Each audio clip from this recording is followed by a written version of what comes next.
मित्रों को नमस्कार। सर्वप्रथम माता भगवती को प्रणाम करते हुए, परम पूज्य गुरुदेव को प्रणाम करते हुए सभी को होली के पर्व की हार्दिक शुभकामनाएं। आज मेरा जो विषय है होलिका के पर्व पर है।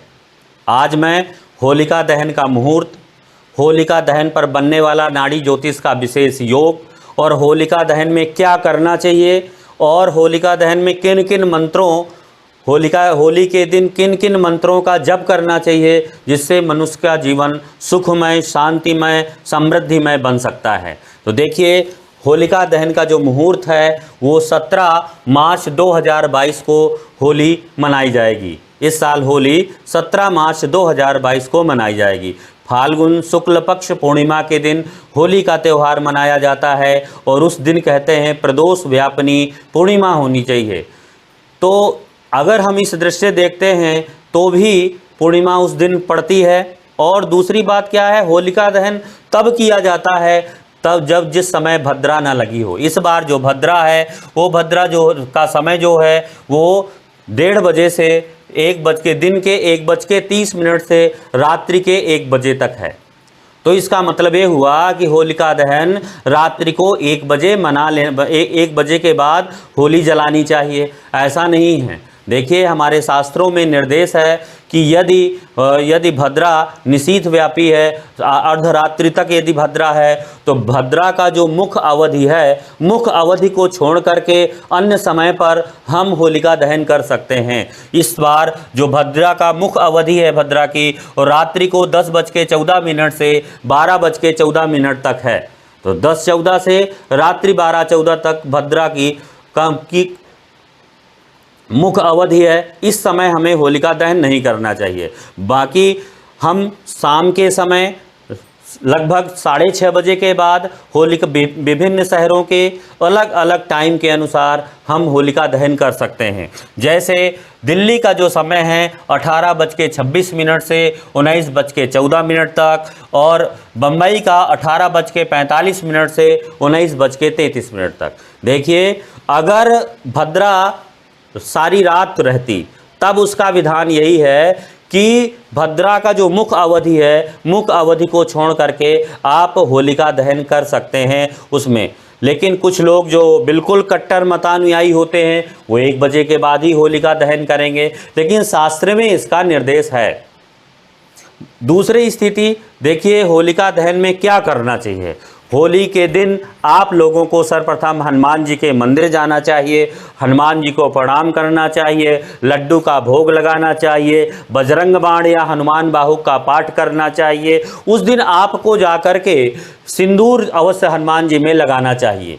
दूसरी बात क्या है, उस दिन माता लक्ष्मी के समक्ष आपको माता लक्ष्मी का पूजन करना चाहिए, कपूर जलाना चाहिए, माता का दुग्ध से अभिषेक करना चाहिए, गुलाब के पुष्प माता पर चढ़ाने चाहिए।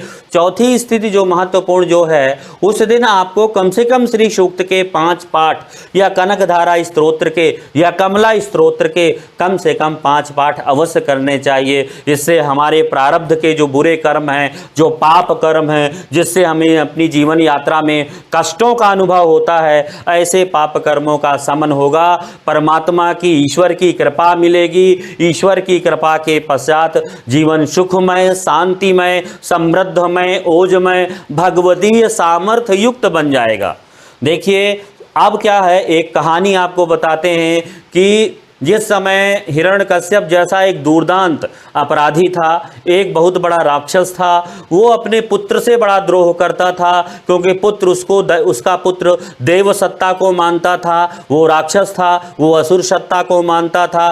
दोनों के विचारों में बड़ा मतभेद था। उस मतभेद के कारण हिरण्यकश्यप ने एक बार अपनी बहन से कहा, इसको लेकर के अग्नि में बैठ जाओ, क्योंकि होलिका को, जो हिरण्यकश्यप की बहन थी, उसको वरदान मिला हुआ था कि यदि तुमको अग्नि स्पर्श नहीं करेगी। लेकिन जब वो प्रहलाद को लेकर के बैठ गई तो विष्णु भगवान के प्रभाव से, विष्णु की पूजा के प्रभाव से, नारायण की कृपा से वो जल गई। और प्रहलाद बच गए। इसके बाद वो और कुपित हुआ और कुपित होने के पश्चात उसने क्या किया कि खंभे में बांध दिया और उसने कहा कि देखते हैं तुम्हारा देव प्रकट होता है, तुम्हारी रक्षा करने आता है कि नहीं आता। उसी समय खंभे से शेरमुखी भगवान प्रकट हो जाते हैं और हिरण्यकश्यप जैसे दुर्दांत अपराधी का वध कर देते हैं और वध करने के पश्चात और प्रहलाद को उत्तम भक्ति का आशीर्वाद देते हैं। इसी तरह मैं नरसिंह भगवान को प्रणाम करता हूँ। ज्योतिष में एक नरसिंह भगवान का योग होता है जो सूर्य बुध राहु, सूर्य मंगल राहु से बनता है। दोस्तों कि इस संसार में हम जो जन्म लेते हैं, जन्म लेने के का जो उद्देश्य, जो कारण होता है, जो कर्म होते हैं, कर्मों का कुछ हिस्सा जब संचित कर्मों का कुछ हिस्सा जब प्रारब्ध बन जाता है, प्रारब्ध के अनुसार हमारी देह का निर्माण होता है। उसी प्रारब्ध के अनुसार हमें किस कुल में जाना है और हमको किस दंपत्ति के पेट में जाना है, हमको धनी व्यक्ति के घर जाना है या निर्धन व्यक्ति के जाना है, ये सब प्रारब्ध कर्म के अनुसार जीवात्मा योग शरीर का, योग कोख का चुनाव करके जन्म लेती है।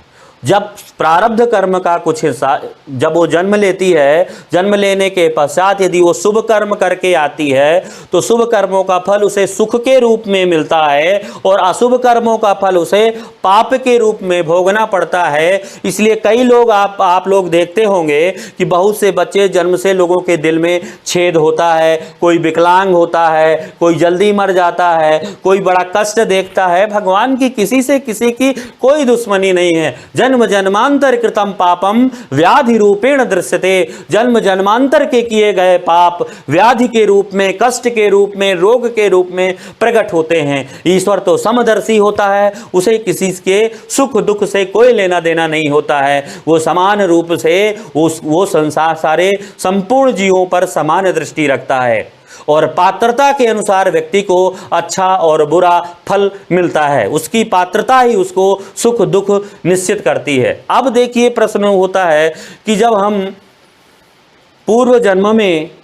हम प्रारब्ध में पूर्व जन्म में अपने पिता का मान सम्मान नहीं करते हैं, परमात्मा की, भगवान की झूठी कसम कहते हैं, परमात्मा को बार बार अपमानित शब्दों का प्रयोग करते हैं और गुरुओं की बार बार निंदा करते हैं, साधु संतों को मारते हैं, पीटते हैं, साधु संतों के कुछ अग्नि में जला देते हैं, तो जघन्य पाप इस जन्म में व्यक्ति को श्राप मिलता है।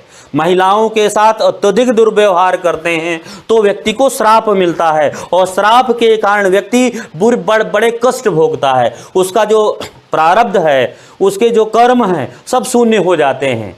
प्रारब्ध के कारण लंबे समय तक व्यक्ति सुख दुख को भोगता है।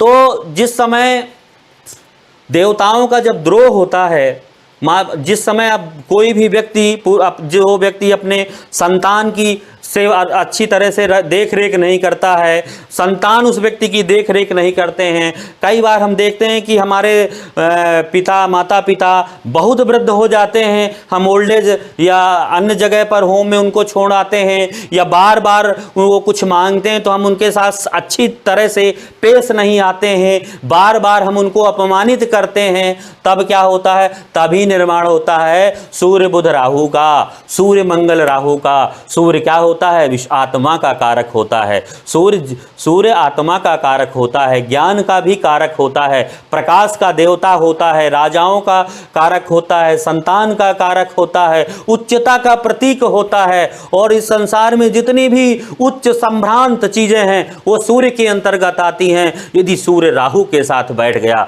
तो सूर्य की हैसियत गिर जाती है। यदि सूर्य राहु के साथ बैठ जाता है तो सूर्य की हैसियत गिर जाती है। अर्थात राजा के साथ अगर सिंहासन में चपरासी बैठ गया तो राजा का मूल्य नहीं रह जाता है। अगर सोना है, अगर सोना होता है और सोने के साथ सोने की मात्रा कम हो जाए, पीतल तांबा अधिक हो जाए तो सोने का मूल्य गिर जाता है। उसी तरह ये होता है कि सूर्य के साथ राहु बैठ जाए और उसी के साथ यदि बुध आ गया, बुध क्या होता है? बुद्धि का देवता होता है, मस्तिष्क का देवता होता है, वाणी का देवता होता है, व्यापार का देवता होता है। व्यक्ति बुध बड़ा चंचल स्वभाव का होता है, एक बेल की तरह होता है। चंद्रमा और बुध जैसी संगति उसको मिल जाती है उसी तरह व्यवहार करता है। इसलिए बुध यदि राहु की संगति में आ जाता है तो बुध का व्यवहार बदल जाता है, स्वभाव बदल जाता है। सूर्य क्योंकि आत्मा का कारक होता है, सूर्य शेर का कारक होता है, और बुध विष्णु का कारक होता है, राहु मुख का कारक होता है, शेर मुखी भगवान। जब हम अपने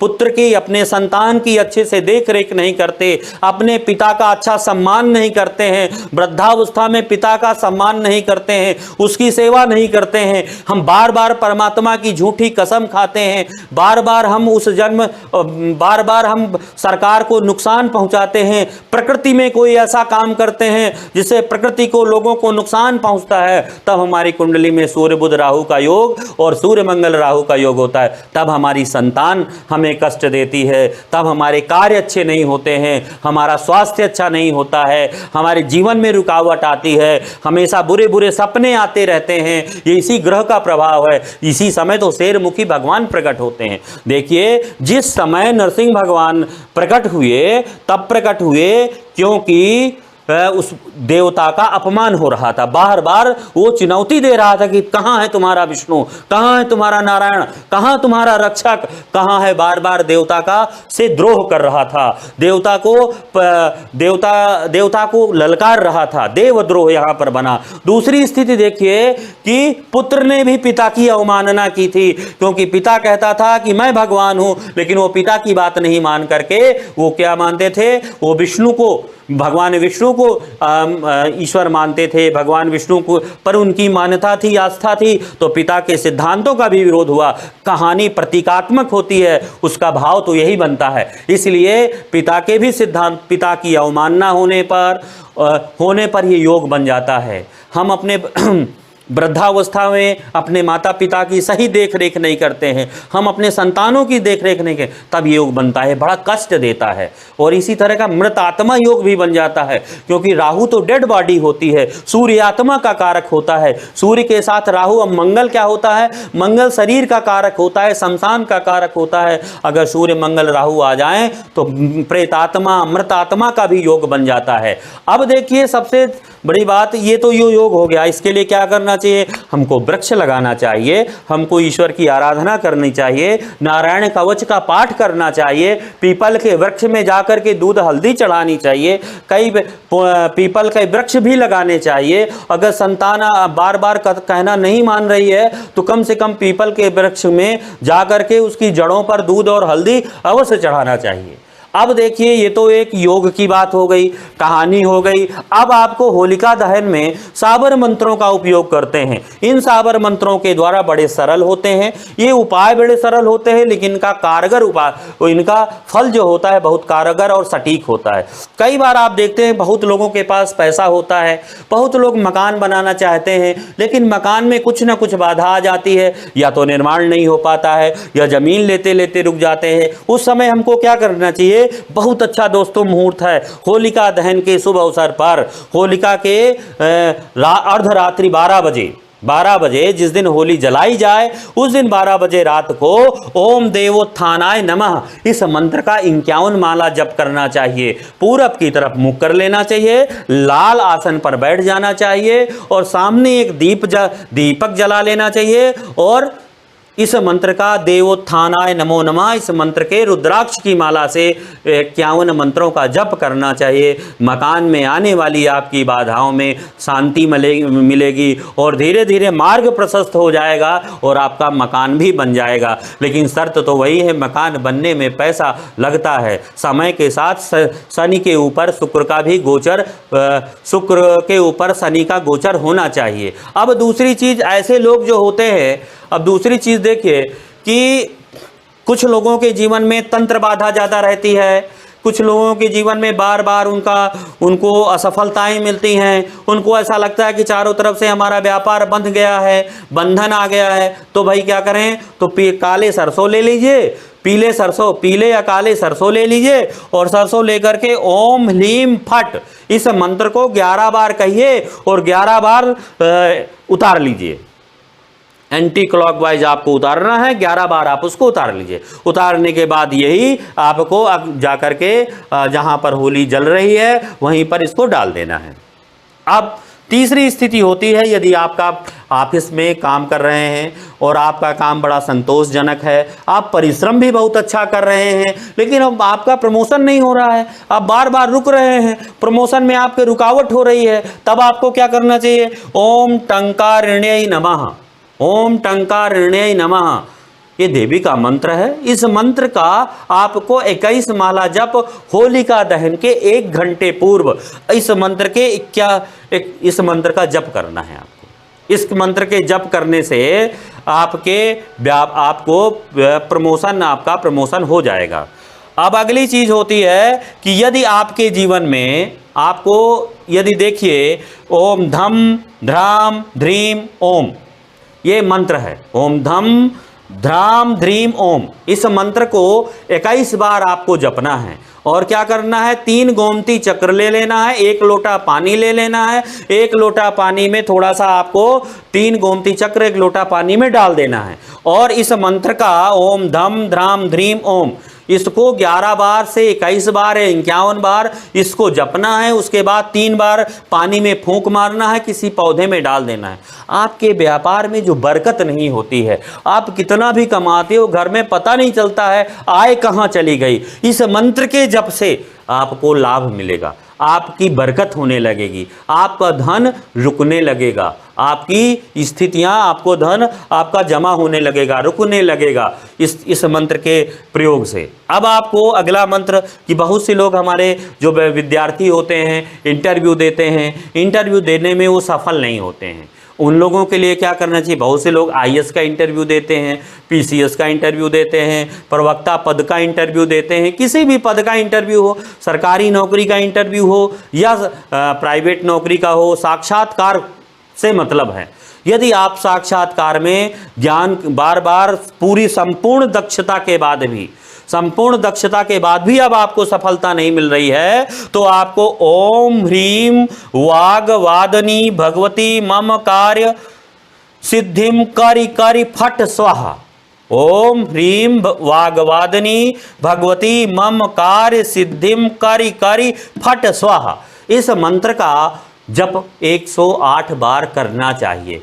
होलिका दहन के 1 घंटे पश्चात इस फटिक की माला से सफ़ेद आसन पर बैठ करके 11 माला जप कर लेना चाहिए। उसके बाद जब भी इंटरव्यू देने जाएं तो 11 बार कम से कम इस मंत्र को जप लें। इससे क्या होगा? आपके जीवन में सफलता मिलेगी, उन्नति मिलेगी, जीवन में मान सम्मान पद प्रतिष्ठा प्राप्त करेंगे और जीवन आपका यशस्वी हो जाएगा और जीवन में भगवतीय समर्थ युक्त बन जाएंगे। देखिए, जीवन में सफलता उन्हीं को मिलती है जो अध्ययनशील होते हैं, जो प्रगतिशील होते हैं, जो निरंतर अपने कार्य में लगे रहते हैं, वही लोग सफल होते हैं। सफल होने के लिए परिश्रम के अलावा परमात्मा का आशीर्वाद, गुरुजनों का आशीर्वाद, माता पिता का आशीर्वाद, सबका आशीर्वाद लगना चाहिए, तभी मेहनत सफल होती है। क्योंकि परमात्मा अनंत समर्थवान होता है। जिस चीज़ को करने में हमें सालों लग जाता है, वो परमात्मा की एक दृष्टि से वो कार्य पूर्ण हो जाते हैं। इन्हीं शब्दों के साथ मैं आप सभी को होलिका के पर्व की ढेर सारी शुभकामनाएं देता हूं। रंग बिरंगी होली की आपको ढेर सारी शुभकामनाएं। सभी को जय माता दी।